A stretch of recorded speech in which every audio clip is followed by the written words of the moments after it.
Time is money, money is God, and God is power. Power is electricity, electricity is energy, and that's it, so we can't waste that, right?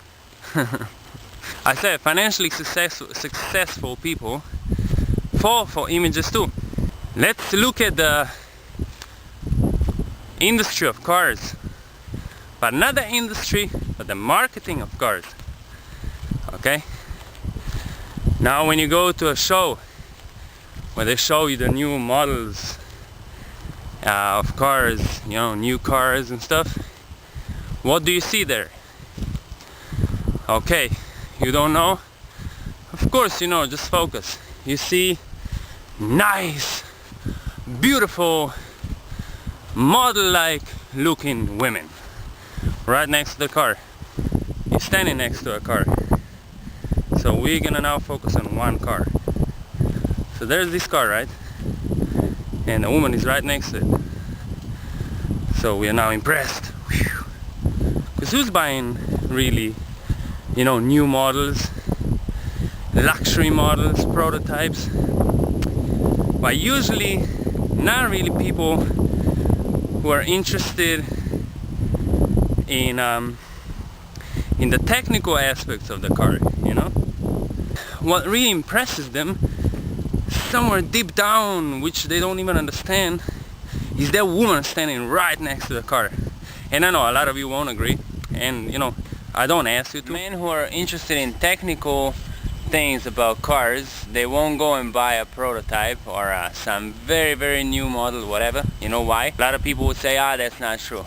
Because if you have any clue about cars and any clue about technology and new products, you will know that you're supposed to wait, because especially with prototypes, there's so many problems that are being fixed and later on. It's like for years sometimes it goes before and cars get returned. So why would you have so many expenses, go get a deal that is gonna be a bad deal at the end? You know, if you have any brain, you're not gonna fall for that, you know what I mean? But you see, that woman is so attractive, you know? But it's a lot of frustrated men, you know, with a really low self-esteem. Such men, you know, they strive to have a really powerful cars, you know? By certain options also huge cars, you know? Because they represent status, you know, they represent power in society, you know? What's going on with this technology? You see, humans are not humans that they used to be. You know, when they lived in tribes, as tribes, how man impressed his opposite sex was actually with colors, you know, more colors, you know, more prestige, was more luxury, it was the outfit, you know, the clothes, you know, the all sorts of equipment, the feather stuff and all that. It determined the power, the position where that individual, that man stood in that tribe. But because humans are now being upgraded to become type cyborgs, you know, or cyber beings, so now they even women get attracted if man is all into technology, you know what I mean? It doesn't mean you have to be a computer scientist for a woman to be interested in you, no, but it's like, you know, if you have all these technological things, you know, even now it's not only about the sex, you know, the gender, but everyone gets interested. Like you see some lights there in the car and like, wow, what is this? And you don't have to go down to the radio and set up the volume, you just do it on the steering wheel and all sorts of stuff like that, you know what I mean? So it's what they represent, represents comfort, you know what I mean? Comfortable life, which also means lazy life, because all you're doing is tick, tick, tick, tick. So there's no more challenge actually. Technology, the robots are doing everything for you. And this is now the man's power. Man is striving to have all these newest models of cars, newest models of stereo, newest models of phones, this, that, you know. When you arrive to a city and you're in a small car or some, you know, whatever car, nothing special, no one's gonna really pay attention to you, you know. But you can be, you know, as this society says, ugly as hell, you know. But if the car is good, man, all heads will turn. Maybe not when you step out of the car, you know.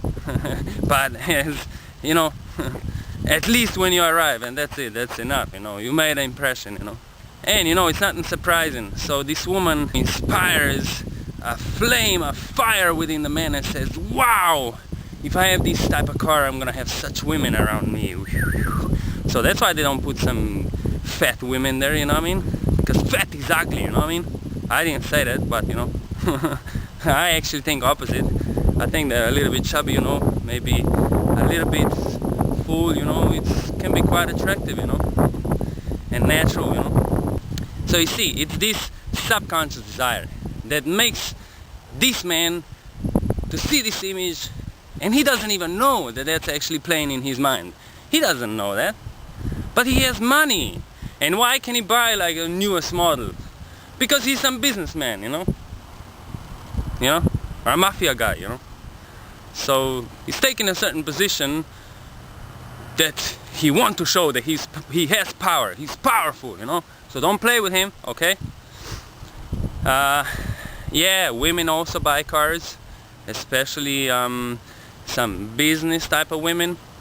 But those women, you know, have this masculine side, you know, very, very suppressed, so they want to push it out and you know, live it, you know, to the fullest. Yeah, I can also be like a man, you know what I mean? So he creates this tension between feminine and masculine, and then the competition starts, you know. Then the woman takes a tie and a suit, you know, and becomes a man, you know. And the man stays at home and cooks, you know, and takes care of the children if they have any. Nothing against that, but I'm just saying how things switch, you know. From one tradition of a woman having certain role and a man having a different role, everything switches.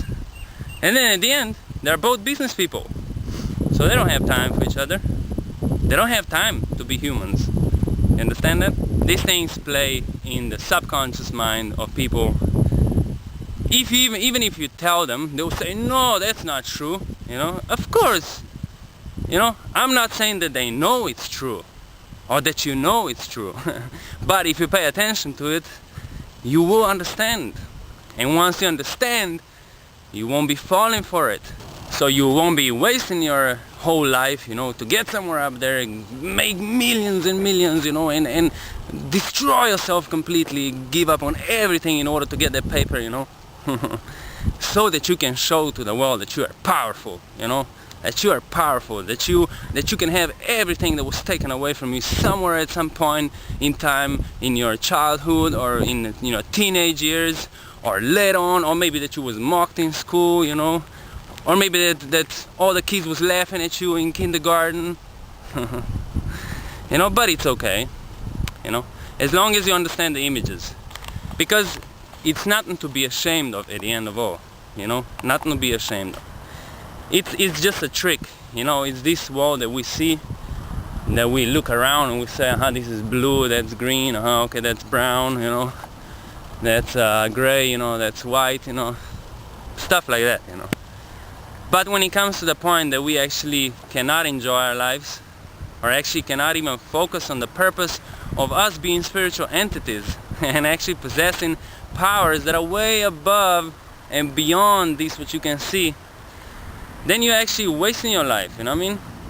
But I mean, I guess you need an experience to understand, once you get to that top and you fight your whole life to get there, to understand I'm still actually nothing because I'm trying to be something, you know, instead of realizing I am already something. But what that something is, it doesn't have to be shown, you know what I mean? It doesn't have to be exposed in this material way of the image.